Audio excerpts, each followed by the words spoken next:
ദൈവതിരുനാമത്തിന് മഹത്വം ഉണ്ടാകട്ടെ.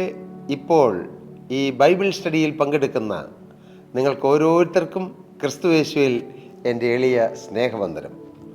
ഈ വചനത്തിന് ശക്തിയുണ്ട്, വചനത്തിന് വലിയ ശക്തിയുണ്ട്. ഈ വചനം കേട്ടുകൊണ്ടിരിക്കുമ്പോൾ ചില സൗഖ്യങ്ങൾ നടക്കും, വചനം കേട്ടുകൊണ്ടിരിക്കുമ്പോൾ ചില ബന്ധനങ്ങൾ അഴിയും, വചനം കേട്ടുകൊണ്ടിരിക്കുമ്പോൾ ചില ശാപത്തിൻ്റെ കെട്ടുകൾ പൊട്ടിപ്പോകും, വചനം കേട്ടുകൊണ്ടിരിക്കുമ്പോൾ വലിയ അത്ഭുതങ്ങളും അടയാളങ്ങളും നടക്കും. അതുകൊണ്ട് നമുക്ക് ഓരോരുത്തർക്കും പ്രാർത്ഥിച്ചുകൊണ്ട് ഈ ബൈബിൾ സ്റ്റഡിയിലേക്ക് പ്രവേശിക്കാം. നമ്മുടെ വിഷയം നിങ്ങൾ മറന്നില്ലെന്നാണ് എൻ്റെ വിചാരം. പരിശുദ്ധാത്മാവ് നല്ലൊരു വിഷയമല്ലേ കർത്താവ് നമുക്ക് തന്നത്. സ്തോത്രം. പരിശുദ്ധാത്മാവ് ഇന്ന് ഈ ഭൂമിയിൽ വ്യാപരിച്ചുകൊണ്ടിരിക്കുന്ന പരിശുദ്ധാത്മാവാണ്. ഞാൻ പറയുന്നത് ഭൂമി മുഴുവൻ വ്യാപരിച്ചുകൊണ്ടിരിക്കുന്ന എന്നുള്ള അർത്ഥത്തിലല്ല. ഇന്ന് സത്യത്തിലും ആത്മാവിലും ദൈവത്തെ ആരാധിക്കുന്ന ദൈവമക്കളിലൂടെ പ്രവർത്തിച്ചുകൊണ്ടിരിക്കുന്ന പരിശുദ്ധാത്മാവാണ്. ഇന്ന് കൃപായുഗമാണ്. കൃപായുഗം. ഏത് പാപിക്കും രക്ഷപ്പെടാൻ സാധ്യതയുണ്ടെന്ന് ദൈവത്തിൻ്റെ പരിശുദ്ധാത്മാവ് ദൈവമക്കളിലൂടെ വിളിച്ചു പറഞ്ഞുകൊണ്ടിരിക്കുന്നു. സ്തോത്രം. പരിശുദ്ധാത്മാവാണ് അതിൻ്റെ പിന്നിൽ വ്യാപരിക്കുന്നത്. ചില കൃപകളും കൃപാവരങ്ങളും ആത്മഫലവും എല്ലാം കൊടുത്തുകൊണ്ട് പരിശുദ്ധാത്മാവ് ദൈവമക്കളെ എക്യുപ്ഡാക്കി ശുശ്രൂഷയുടെ മുഖത്ത് നിർത്തിയിരിക്കുകയാണ്. പ്രിയപ്പെട്ടവരെ, ശുശ്രൂഷകൾ പലവിധമുണ്ട്. വചന ശുശ്രൂഷയുണ്ട്, ബൈബിൾ ക്ലാസ്സുണ്ട്, വർഷിപ്പുണ്ട്, പ്രബോധനങ്ങളുണ്ട്, ഉപദേശങ്ങളുണ്ട്. ഇങ്ങനെ എത്രയെത്ര ശുശ്രൂഷകൾ. എല്ലാം ദൈവത്തിൻ്റെ കരങ്ങളിലേക്ക് നാം വിട്ടുകൊടുത്ത് ദൈവാത്മാവിന് ഇടം കൊടുത്താൽ ദൈവാത്മാവ് നിയന്ത്രിക്കും, ദൈവാത്മാവ് എല്ലാം ഭരിക്കും. പരിശുദ്ധാത്മാവ്. നാം പരിശുദ്ധാത്മാവിനെ കുറിച്ച് പഠിച്ചു വന്നു, കുറേ കാര്യങ്ങൾ പഠിച്ചു. പരിശുദ്ധാത്മാവിൻ്റെ പേര്, സാദൃശ്യങ്ങൾ, ഒത്തിരി കാര്യങ്ങൾ പഠിച്ചു. പിന്നെ ഉൽപ്പത്തി മുതൽ ഇങ്ങനെ പഠിച്ചു വരികയായിരുന്നു. ഓരോ ബുക്കിലും ഓരോ പുസ്തകങ്ങളിലും പരിശുദ്ധാത്മാവിനെ കുറിച്ചുള്ള കാര്യങ്ങൾ നാം പഠിച്ച് യെശയ്യാപ്രവാചകൻ്റെ പുസ്തകത്തിൽ വന്നു. യെശയ്യാപ്രവാചകൻ്റെ പുസ്തകത്തിൽ ധാരാളം പ്രാവശ്യം പരിശുദ്ധാത്മാവിനെ കുറിച്ച് രേഖപ്പെടുത്തിയിട്ടുണ്ട്. സ്തോത്രം. നാം കഴിഞ്ഞ ദിവസങ്ങളിലെല്ലാം പലതും പഠിച്ചു. ഇന്ന് 24ാമത്തെ എപ്പിസോഡാണ്. യെശയ്യാപ്രവാചകൻ്റെ പുസ്തകം 59-ാം അധ്യായം 21-ാമത്തെ വാക്യത്തെ ആസ്പദമാക്കിയാണ് ഇന്ന് പരിശുദ്ധാത്മാവിനെ കുറിച്ച് നാം പഠിക്കാൻ പോകുന്നത്. നമുക്ക് അതിന് ആധാരമായി ഈ തിരുവചന ഭാഗം ഒന്ന് വായിച്ചു കേൾക്കാം. ഞാൻ അവരോട് ചെയ്തിരിക്കുന്ന നിയമമോ ഇതാകുന്നു എന്ന് യഹോവ അരുളിച്ചെയ്യുന്നു. ദൈവം ഒരു ഉടമ്പടി ചെയ്യുകയാണ്. കവനൻ്റ്. മനുഷ്യനുമായ ഒരു ഉടമ്പടി, മനുഷ്യനുമായ ഒരു നിയമം. എന്താണ് ആ നിയമം? നിൻ്റെ മേലുള്ള എൻ്റെ ആത്മാവും നിൻ്റെ വായിൽ ഞാൻ തന്ന എൻ്റെ വചനങ്ങളും നിൻ്റെ വായിൽ നിന്നും നിൻ്റെ സന്തതിയുടെ വായിൽ നിന്നും നിൻ്റെ സന്തതിയുടെ വായിൽ നിന്നും ഇന്നു മുതൽ ഒരു നാളും വിട്ടുപോകുകയില്ല എന്ന് യഹോവ അരുളിച്ചെയ്യുന്നു. ഇത് ഒരു ശക്തമായ ദൈവിക വാഗ്ദത്തമാണ്. ഇത് നമ്മുടെ മനസ്സിനെ കുളിർപ്പിക്കുന്ന ഒരു ദൈവിക ദൂതാണ്, സന്ദേശമാണ്, ദൈവത്തിൻ്റെ കൽപ്പനയാണ്. എന്താണ് ഇവിടെ പറഞ്ഞിരിക്കുന്നത്? ഞാൻ അവരോട് ചെയ്തിരിക്കുന്ന നിയമമോ ഇതാകുന്നു.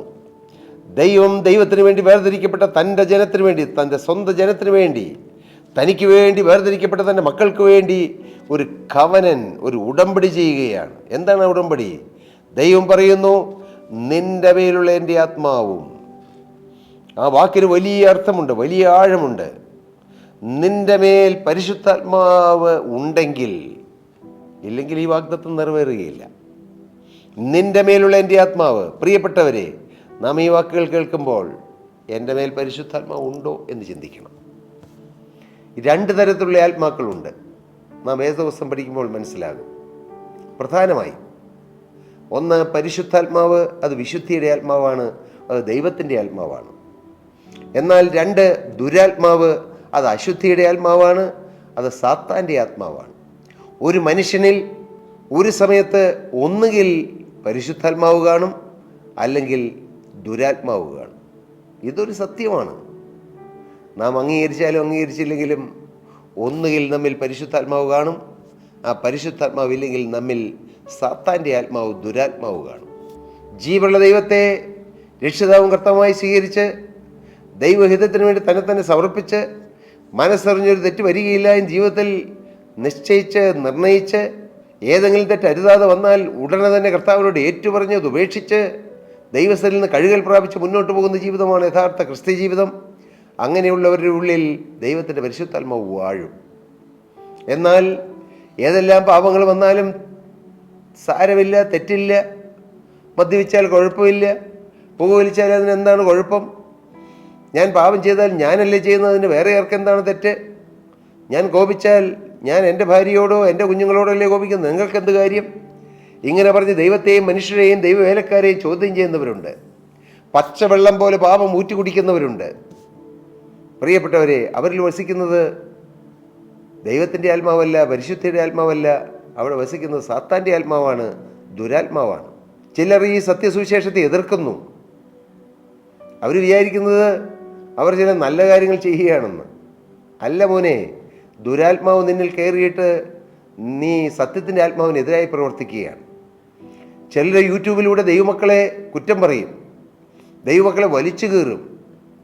ഇതൊക്കെ ചെയ്യാൻ ദൈവം അവരെ ഫലമേൽപ്പിച്ചിരിക്കുന്നു എന്നാണ് അവരുടെ ചിന്ത. പ്രിയപ്പെട്ടവരെ, നിങ്ങൾ ഒരുപക്ഷെ ഒരു തെറ്റുപോലും വന്ന ദൈവദാസനെയോ ദൈവദാസിയെയോ പരസ്യമായി ആക്ഷേപിക്കുകയോ അവരെ സോഷ്യൽ മീഡിയയിലൂടെ വലിച്ചു കീറുകയോ ചെയ്യുമ്പോൾ നിങ്ങൾ ചെയ്യുന്നത് ദൈവത്തിനെതിരായിട്ടാണ്. നിങ്ങൾക്ക് സ്നേഹമുണ്ടെങ്കിൽ നിങ്ങൾ ചെയ്യേണ്ടത് അത് പരസ്യമാക്കാതെ ആ തെറ്റു വന്ന ദൈവദാസനെ നേരിട്ട് പോയി കണ്ട് നിങ്ങൾ ഭയമില്ലാതെ, നിങ്ങൾ സധൈര്യം ആ മനുഷ്യനെ ബോധ്യം വരുത്തണം. അങ്ങനെയെങ്കിൽ ഒരുപക്ഷെ ആ മനുഷ്യൻ രക്ഷപ്പെടാനിടയാകും. ഇല്ലെങ്കിലോ ഈ പാപം വന്ന മനുഷ്യൻ ഒരുപക്ഷെ പ്രകടമായ പാപം വന്നിട്ടായിരിക്കാം. ആ വന്ന മനുഷ്യൻ അവൻ നിരാശപ്പെടാനും പിന്മാറിപ്പോകാനും തളർന്നു പോകാനും സാധ്യതയുണ്ട്. പ്രിയപ്പെട്ടവരെ, നമ്മുടെ ജീവിതത്തിൽ നാം അത് ചിന്തിക്കണം. ഞാൻ ചോദിക്കട്ടെ, ഇന്ന് പരസ്യമായി സോഷ്യൽ മീഡിയകളിൽ മറ്റ് ദൈവദാസന്മാരെ വലിച്ചു കീറുകയും ദൈവദാസന്മാരെ കുറ്റപ്പെടുത്തുകയും ചെയ്യുന്ന പ്രിയ സഹോദര, മാന്യ സഹോദരി, നിന്നോട് ചോദിക്കട്ടെ, നിന്റെ സ്വന്തം മകനോ മകൾക്കോ ഒരു വീഴ്ച വന്നാൽ നീ സോഷ്യൽ മീഡിയയിലൂടെ പരസ്യപ്പെടുത്തുമോ? സ്വന്തം മാതാപിതാക്കൾക്ക് ഒരു തെറ്റ് വന്നാൽ, സ്വന്തം ഏറ്റവും പ്രിയപ്പെട്ടവർക്ക്, സ്വന്തം ഭാര്യയ്ക്ക്, സ്വന്തം ഭർത്താവിന് ഇതുപോലെയൊരു തെറ്റ് വന്നാൽ, എൻ്റെ മകൻ ഇങ്ങനെ ഒരു തെറ്റ് വന്നു, എൻ്റെ മകൾക്ക് ഇങ്ങനെ ഒരു തെറ്റ് വന്നു എന്ന സോഷ്യൽ മീഡിയയിലൂടെ അങ്ങനെ ഒരു മയമില്ലാതെ നിങ്ങളത് പറയുമോ? പറയില്ല. എനിക്ക് നല്ല ഉറപ്പുണ്ട്. അങ്ങനെ ആരും പറഞ്ഞ് ഞാൻ കേട്ടിട്ടില്ല. എൻ്റെ മകനൊരു തെറ്റ് വന്നു, എൻ്റെ മകൾക്കൊരു വീഴ്ച വന്നു, എൻ്റെ മകൾക്ക് വലിയൊരു തെറ്റ് വന്നു, നിങ്ങൾ പറയുമോ? പറയില്ല. പക്ഷേ മറ്റുള്ളവരെ വലിച്ചു കയറാൻ നിങ്ങൾക്ക് ഉത്സാഹമാണ്. ജീവനുള്ള ദൈവം പറഞ്ഞു, സ്വന്തം കണ്ണിൽ കോലിരിക്കെ സഹോദരനോട് നില്ല്, നിന്റെ കണ്ണിലെ കരട് ഞാൻ എടുത്തു കയറട്ടെ എന്ന് പറയുന്നത് അവിടെ എന്ത് നീതിയുണ്ടെന്ന്. ഹേ അന്യനെ ഉപദേശിക്കുന്നവനെ, നീ നിന്നെ തന്നെ ഉപദേശിക്കാത്തത് എന്ത്? കർത്താവിന് സ്തോത്രം. മകനെ, നിന്റെ ജീവിതത്തിൽ തെറ്റുകളില്ലേ? നീ തികഞ്ഞവനാണോ? നീ വിശുദ്ധനായോ? നീ എല്ലാം തികഞ്ഞവനാണെന്നുള്ള ബോധ്യം നിൻ്റെ ഉള്ളതുകൊണ്ടല്ലേ നീ മറ്റുള്ളവരെ വലിച്ചു കീറുന്നത്? ഇന്ന് സോഷ്യൽ മീഡിയയിലൂടെ പ്രധാനമായി നടക്കുന്നത്, ഞാൻ സാധാരണക്കാരുടെ കാര്യമല്ല പറയുന്നത്, ദൈവമക്കളെന്ന് പേർ പറയുന്നവർ, ദൈവത്തിൻ്റെ വേല ചെയ്യുന്നതെന്ന് അഭിമാനിക്കുന്നവർ പോലും മറ്റ് ദൈവമക്കളെ വിമർശിക്കുന്നു, അവരെ കുറ്റം വിധിക്കുന്നു, അവരുടെ തെറ്റുകൾ പരസ്യമാക്കുന്നു. നിങ്ങൾക്കറിയാമോ, ദൈവാത്മാവ് ഉള്ളിലുള്ള ദാവീദ് തനിക്കെതിരായി പ്രവർത്തിച്ച ശൗൽ രാജാവ്, തന്നെ കൊല്ലാൻ പല പ്രാവശ്യം കുന്തം കൊണ്ട് ഓങ്ങിയ ശൗലിനെതിരായി ദാവീദ് ഒന്നും പറഞ്ഞില്ല. ശൗലിനെ കൊല്ലാൻ തക്ക അവസരം കിട്ടിയിട്ട് പോലും ദാവീദ് ശൗലിനെ ഉപദ്രവിച്ചില്ല. ദാവീദിൻ്റെ കൂടെയുള്ള സേനാധിപനും സൈന്യത്തിൻ്റെ തലവന്മാരും പറഞ്ഞു, നല്ല അവസരം ദൈവം തന്നതാണ്, ഈ ശത്രുവായ ശൗലിനെ ഞാൻ കൊന്നുകളക. പക്ഷെ അന്ന് ദാവീദ് തെളിവിന് വേണ്ടി ശൗലിൻ്റെ വസ്ത്രത്തിൻ്റെ അഗ്രം മുറിച്ചു. എന്നിട്ട് അടുത്തൊരു മലയിൽ പോയി നിന്നിട്ട് ശൗലിനെ കാണിച്ചു കൊടുത്തു, എന്തിനാ എന്നെ വേട്ടയാടുന്നത്, എന്തിനാ എന്നെ കൊല്ലുന്നത്, ഞാൻ അങ്ങേക്കെതിരല്ല. അപ്പോൾ ശൗലിന് ഒരു അനുതാപം വന്നുവെങ്കിലും ശൗല് വീണ്ടും ദാവീദിനെ വേട്ടയാടി, ദാവീദിൻ്റെ പിന്നാലെ നടന്നു. പക്ഷേ ഞാൻ അതല്ല പറയാൻ ആഗ്രഹിച്ചത്. ശൗലിൻ്റെ വസ്ത്രത്തിൻ്റെ അഗ്രം മുറിച്ച ദാവീദിൻ്റെ ഉള്ളിൽ മനസ്സിൽ കുത്തുവന്നു എന്നാണ്. അയ്യോ, ഞാൻ ദൈവത്തിൻ്റെ അഭിഷിക്തനെതിരായി കൈ ഉയർത്തിയല്ലോ. ശരിക്കും പറഞ്ഞാൽ അപ്പോൾ അഭിഷേകമൊക്കെ പോയി ശൗലിൻ്റെ. ശൗൽ അഭിഷിക്തനായിരുന്നുവെങ്കിലും പാപം വന്നപ്പോൾ അഭിഷേകം പോയി. പ്രിയപ്പെട്ടവരെ, ഒരിക്കൽ അഭിഷേകം കിട്ടി, അതുകൊണ്ട് ഞാനൊരു നിത്യ അഭിഷിക്തനായിരിക്കുമെന്ന് നിങ്ങളാരും ചിന്തിക്കരുത്. കർത്താവിന്റെ സ്തോത്രം. ഒരിക്കൽ രക്ഷ കിട്ടി, അതുകൊണ്ട് എന്ത് ചെയ്താലും എന്നിൽ നിന്ന് ഈ രക്ഷ നഷ്ടപ്പെടുകയില്ലെന്നൊന്നും വ്യർത്ഥമായി ചിന്തിക്കരുത്. രക്ഷ പോകും, പാപം വന്നാൽ പോകും. ദൈനംദിന ജീവിതത്തിൽ നീ പാപത്തിൽ മാത്രം അടിമപ്പെട്ട് ജീവിച്ചാൽ ദൈവം ഇറങ്ങിപ്പോകും, ഉള്ളിൽ നിന്ന് പോകും. നിന്റെ ഹൃദയത്തിൻ്റെ ഉള്ളിലിട്ടിരിക്കുന്ന സിംഹാസനത്തിൽ നീ പിശാചിന് സ്ഥിരമായി ഇടം കൊടുത്താൽ യേശു അവിടുന്ന് പോകും. വചനം അങ്ങനെ പറയുന്നു. എവിടെയാണ്? വെളിപ്പാട് പുസ്തകത്തിൽ വ്യക്തമായിട്ട് എഴുതിയിട്ടുണ്ട്. ജീവനുള്ളവനെന്ന് നിനക്ക് പേരുണ്ടെങ്കിലും നീ മരിച്ചവനാകുന്നു. മരിച്ചവൻ എന്ന് പറഞ്ഞാൽ എന്താ? പിശാച് ഉള്ളിൽ കയറിയവൻ. പേര് ജീവനുള്ളവനെന്നാ. കർത്താവിന് സ്തോത്രം. വീണ്ടും കർത്താവ് പറയുന്നു, നിന്റെ ആദ്യ സ്നേഹം വിട്ടുകളഞ്ഞു എന്ന് ഒരു കുറവ് നിന്നെ കുറിച്ച് പറയാനുണ്ട്. നീ ഏതിൽ നിന്ന് വീണിരിക്കുന്നു എന്ന് ഓർത്ത് മാനസാന്തരപ്പെടുക. ഒരിക്കൽ മാനസാന്തരപ്പെട്ടവനോടാണ് ദൈവം പറയുന്നത്, നീ മാനസാന്തരപ്പെടുക. നീ മാനസാന്തരപ്പെടാഞ്ഞാൽ നിന്റെ നിലവിളക്ക് നിന്റെ നിലയിൽ നിന്ന് ഞാൻ നീക്കിക്കളയും. ഒരു തെറ്റ് വന്നു, ദൈവത്തിന്റെ ആത്മാവ് ഹേമിക്കുമ്പോൾ അത് തിരുത്തി മുന്നോട്ട് പോയില്ലെങ്കിൽ നിലവിളക്ക് പോകും, വെളിച്ചം പോകും, വെളിച്ചം കെട്ടുപോകും. എന്താണ് വെളിച്ചം പോകുക എന്ന് പറഞ്ഞാൽ? ജീവൻ നഷ്ടപ്പെട്ടു പോകും. ഇപ്പോൾ കടന്നുപോയാൽ നിത്യനരകത്തിലേക്ക് പോകും. പ്രിയപ്പെട്ടവരെ, ഇതൊക്കെയാണ് ആത്മീയ സത്യങ്ങൾ. ഇതാണ് വചനത്തിലെ സത്യങ്ങൾ. ഞാൻ പറഞ്ഞു വന്നത്, മറ്റുള്ളവരെ തെറ്റുകളും മറ്റുള്ളവരെ കുറ്റങ്ങളും മാത്രം കണ്ട് സ്വന്തം ജീവിതത്തിലെ തെറ്റുകൾ കാണാതെ മറച്ചു പിടിച്ച് ഞാൻ എന്ന ഭാവം സ്വയം, എന്നെപ്പോലെ ആരുമില്ല, എന്നെപ്പോലെ പ്രസംഗം അറിയാവുന്നവരില്ല, എന്നെപ്പോലെ വചനം അറിയാവുന്നവരില്ല, എനിക്ക് വചനത്തിലെ എല്ലാം അറിയാം, മറ്റുള്ളവർ പറയുന്ന മുഴുവൻ തെറ്റ് എന്നൊക്കെ പറയുന്ന പ്രിയ സഹോദര, ഹേ അന്യനെ ഉപദേശിക്കുന്നവനെ, നീ നിന്നെ തന്നെ ഉപദേശിക്കാത്തത് എന്ത്? അങ്ങനെയാണ് വചനം പറയുന്നത്, പരിശുദ്ധാത്മാവ് ചോദിക്കുന്നത്. പ്രിയപ്പെട്ട സഹോദരി സഹോദരങ്ങളെ, നമ്മുടെ ജീവിതത്തിൽ ഈ പരിശുദ്ധാത്മാവ് വസിക്കണം. നിന്റെ മേലുള്ള എൻ്റെ ആത്മാവും നിന്റെ വായിൽ ഞാൻ തന്ന എൻ്റെ വചനങ്ങളും, ഈ നിന്റെ മേൽ ആത്മാവുണ്ടെങ്കിലേ നിന്റെ തലമുറയിലേക്ക് ആത്മാവ് പകരൂ. മോനെ, നിന്റെ ജീവിതത്തിൽ മദ്യപാനമുണ്ടെങ്കിൽ നിന്റെ തലമുറയിലേക്ക് ആ മദ്യപാനം പകരാനുള്ള സാധ്യതയുണ്ട്.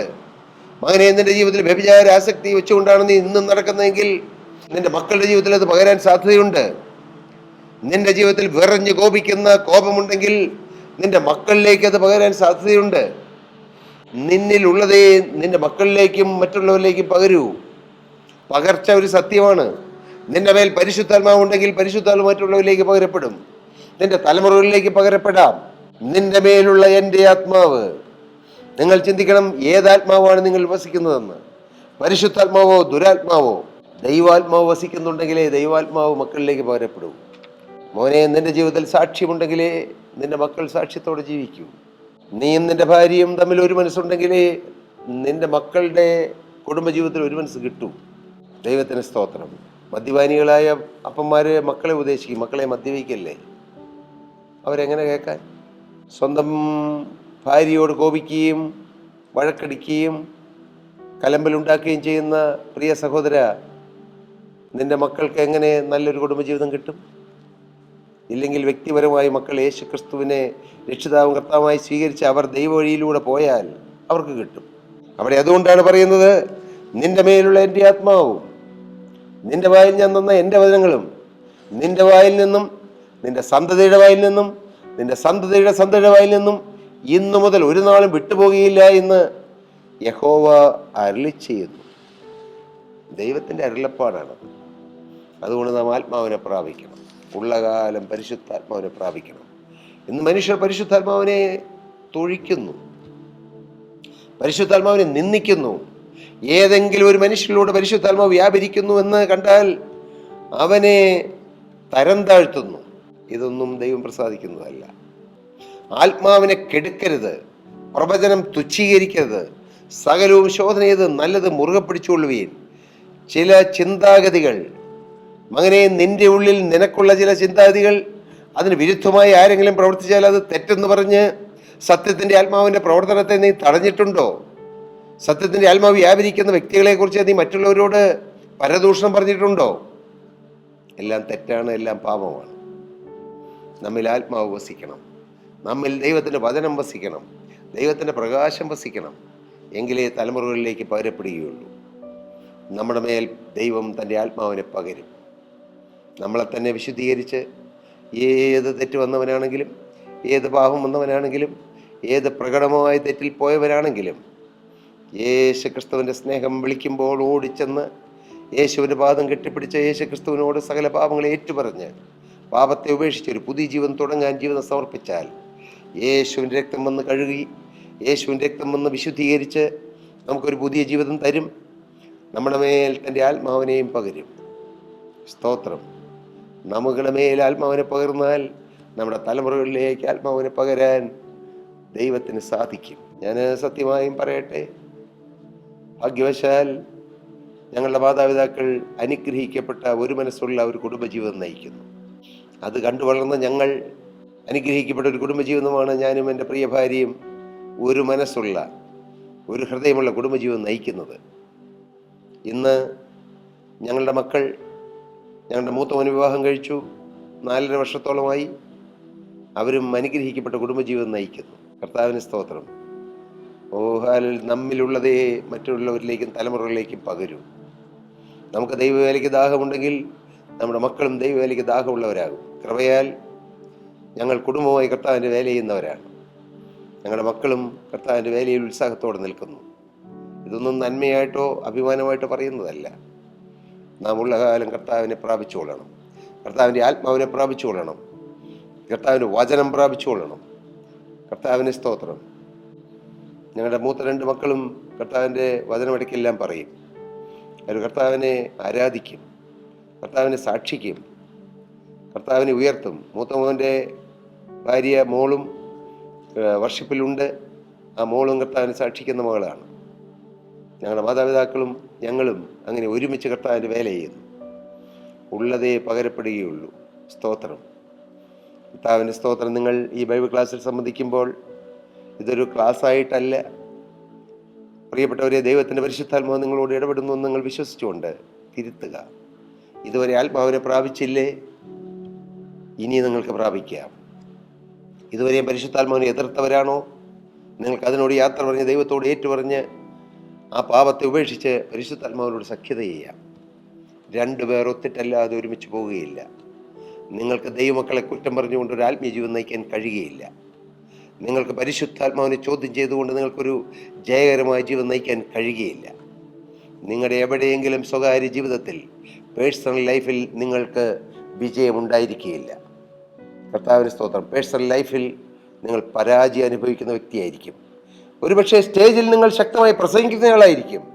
പക്ഷേ മകനെ, വ്യക്തിപരമായ ജീവിതത്തിൽ, നിന്റെ കുടുംബജീവിതത്തിൽ, നിന്റെ ഭാര്യയോടുള്ള ബന്ധത്തിൽ, നിന്റെ മക്കളോടുള്ള ബന്ധത്തിൽ, നിന്റെ പണത്തിൻ്റെ ഇടപാടിൽ നിനക്ക് എവിടെയെങ്കിലും വീഴ്ച കാണും. വീഴ്ച വരും. പരിശുദ്ധാത്മാവ് അത് വിശുദ്ധിയുടെ ആത്മാവാണ്. സ്തോത്രം. പ്രിയ സഹോദരി സഹോദരങ്ങളെ, നമുക്ക് നമ്മുടെ പാപങ്ങളെ കണ്ടെത്തി പാപങ്ങളെ ഉപേക്ഷിച്ച് ഈ പരിശുദ്ധാത്മാവിനെ പ്രാപിക്കാം. ഒരു മനുഷ്യനെ ഈ ഭൂമിയിൽ നേടാൻ കഴിയുന്ന ഏറ്റവും വലിയ സ്വത്ത് പരിശുദ്ധാത്മാവിനെ പ്രാപിക്കുക എന്നുള്ളതാണ്. നാം തലമുറകൾക്ക് വേണ്ടി എന്ത് സമ്പാദിച്ചു?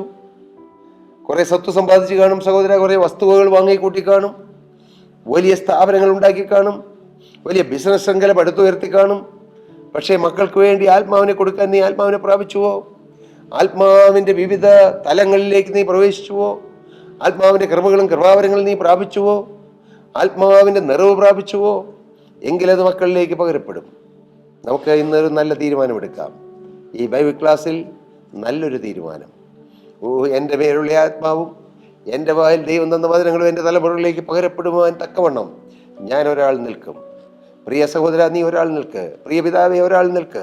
പ്രിയ മാതാവേ, ഒരാൾ നിൽക്ക്. പ്രിയ സഹോദര, നീ ഒരാൾ നിൽക്ക്. പ്രിയ ഭർത്താവേ, നീ നിൽക്ക്.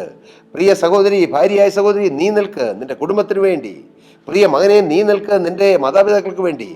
അങ്ങനെ ഒരാൾ പരിശുദ്ധാത്മാവിനെ പ്രാപിച്ചാൽ, പരിശുദ്ധാത്മാവിനെ പ്രാപിച്ച് ശക്തമായി നിന്നാൽ, മകനെ, നിന്റെ കുടുംബത്തിൻ്റെ ചരിത്രം ദൈവം മാറ്റി എഴുതും.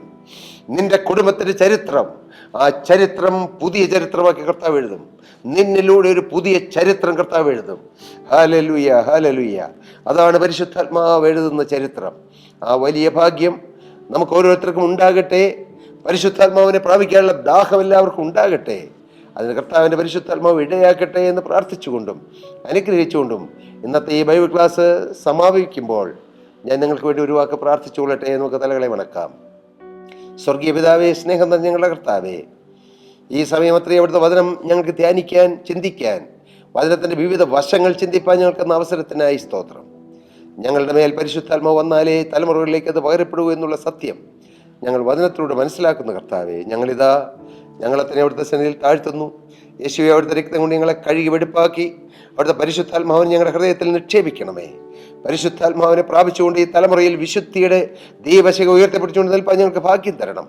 ഞങ്ങളുടെ തലമുറകളിലേക്ക് വിശുദ്ധിയും പരിശുദ്ധാത്മാവിൻ്റെ കൃപയും പകരപ്പെടുത്തുവാൻ ഇടയാകണമേ.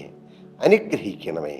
ഇന്ന് ഈ വചനം കേട്ട ഈ ബൈബിൾ ക്ലാസ് സംബന്ധിച്ച് എല്ലാവരെയും അനുഗ്രഹിച്ച് കൃപയിൽ നിറയ്ക്കണം. എല്ലാവരെയും അനുഗ്രഹിക്കണം. യേശു ക്രിസ്തുവിൻ്റെ അത്ഭുത നാമത്തിൽ തന്നെ, ആമേൻ. കർത്താവ് നിങ്ങളെ അനുഗ്രഹിക്കട്ടെ. വലിയ വിലയേറിയ ഒരു വിഷയമാണെന്ന് നാം ചിന്തിച്ചത്.